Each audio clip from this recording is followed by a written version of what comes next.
আজি বনাম মই কেৰামেল ব্ৰেড পুডিং, যেটো একেবাৰে সিম্পল আৰু একদম কম ইনগ্ৰেডিয়েন্টস লাগে আৰু বিৰাটেই টেস্টি এটা ডেজাৰ্ট।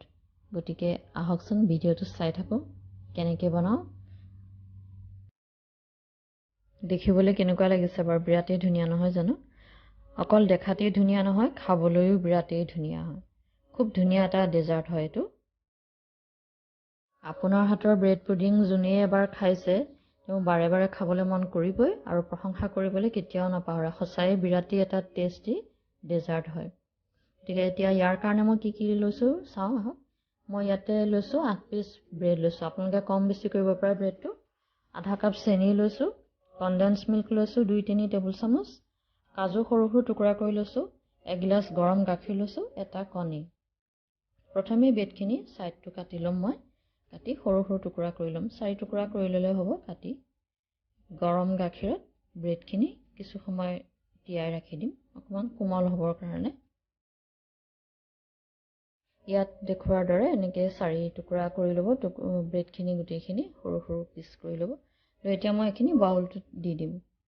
দি তাতে মই গৰম গাখীৰখিনি দি দিম। গাখীৰখিনি একদম বহুত বেছি গৰমো নালাগে, অলপ কুহুমীয়া হ'লেই হ'ব। গাখীৰখিনি দি 5 মিনিটমান ৰাখিলেই হ'ব। থৈ দিম যাতে ব্ৰেডখিনি ছফ্ট হয় আৰু গাখীৰখিনি এবজৰ্ব কৰি লয়। যদি আপোনালোকে ভাবে গাখীৰ আৰু অকণমান দিব লাগে তেতিয়াহ'লে দিব, আৰু যদি ভাবে যে কম কৰিব লাগে কম কৰিব। একেলগে গোটেইখিনি দি নাযাব, কাৰণ কেতিয়াবা নহ'লে বেছি লিকুইড হৈ যাব পাৰে। এতিয়া মই মিক্সিৰ জাৰটোত তিয়াই ৰখা ব্ৰেডখিনি দি দিম আৰু কণীটো ভাঙি দিম তাতে। যদি আপোনালোকে কণী নাখায় কণীটো নিদিবও পাৰে, কোনো কথা নাই। কণী নিদিলেও ধুনীয়া পুডিং হ'ব। আৰু দিম কনডেন্স মিল্কখিনি আৰু 2-3 চামুচ চেনি। এতিয়া মই এইখিনি মিক্সিত মিহিকৈ পেষ্ট বনাই ল'ম। মিক্সিত দিয়াৰ পিছত এনেকুৱা হৈ গ'ল। এতিয়া আমি কি কৰিম, এখন পেন ল'ম, ননষ্টিক পেন। তাৰ ফ্লেট বটম হ'ব লাগিব। তাত মই চেনি আধা কাপ দি দিম। দি 2-3 চামুচ পানী দি দিম। দি গেছটো মই হাই ফ্লেমতে ৰাখিম। ৰাখি এইখিনি কেৰামেলাইজ হ'বলৈ দিম।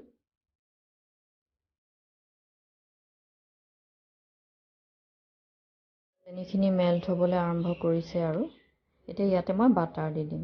1-2 চামুচ বাটাৰ দি দিব।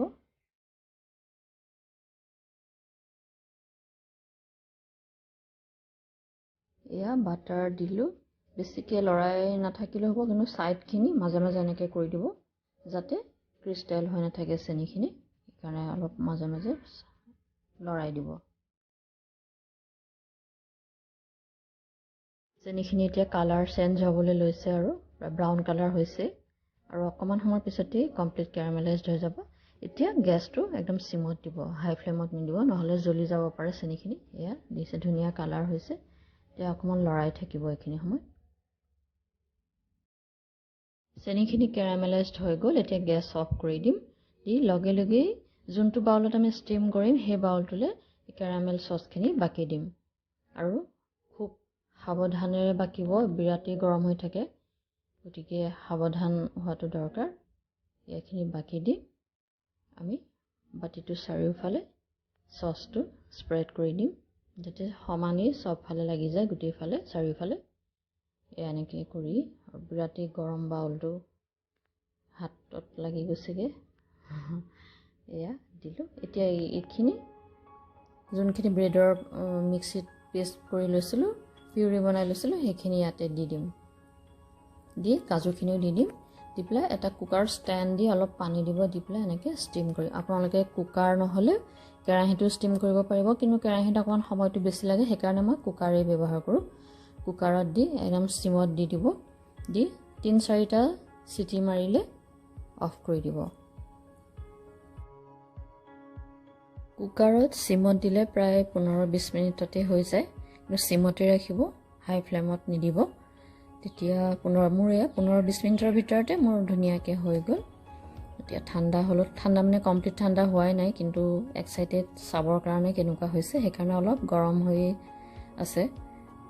মই লাহেকৈ উলিয়াইছোঁ কাপোৰখন দি পেলাই। এয়া ধুনীয়াকৈ ষ্টিম হৈ গ'ল। এতিয়া উলিয়াই আনিম, চাওঁচোন কেনেকুৱা হয়। ইমান কম সময়ৰ ভিতৰতে ইমান এটা ধুনীয়া ডেজাৰ্ট কমপ্লিট হৈ গ'ল। গতিকে কেতিয়াবা হঠাৎ ঘৰলৈ যদি আলহী আহি ওলাই আপোনালোকে একো নাথাকিলেও ব্ৰেড আৰু এইকেইটা বস্তু যদি ঘৰত ৰেডি থাকে তেতিয়াহ'লে আপোনালোকে ইজিলি আলহী বনাই খুৱাব পাৰিব আৰু আলহীয়েতো প্ৰশংসা কৰিবই। এতিয়া এখন ডিছ ল'ম, ডিছত এই বাউলটো এনেকৈ ধৰি উল্টা কৰি দিম, লাহেকৈ উল্টা কৰি দিব, দি ওপৰত অকণমান টেপ কৰি দিব, তেতিয়া লাহেকৈ ওলাই আহিব ধুনীয়াকৈ। ৱাও, কি ধুনীয়া কালাৰ চাওকচোন, দেখি খাওঁ খাওঁ লাগিছেনে বাৰু। ওপৰত এয়া মই পিষ্টাচিও দি গাৰ্নিছ কৰি দিছোঁ আৰু লগতে এটা দি দিম চেৰি, দেখিবলৈ আৰু ধুনীয়া লাগিছে নহয়নে বাৰু। যদি মোৰ আজিৰ এই ভিডিঅ'টো চাই ভাল পালে, আজিৰ এই কেৰামেল পুডিঙৰ ৰেচিপিটো চাই ভাল পালে, তেতিয়াহ'লে লাইক শ্বেয়াৰ ছাবস্ক্ৰাইব কৰিবলৈ নাপাহৰিব। আকৌ আহিম এনেকুৱা ইজি আৰু টেষ্টি ৰেচিপি লৈ, তেতিয়ালৈকে ভালে থাকক, কুশলে থাকক, বাই।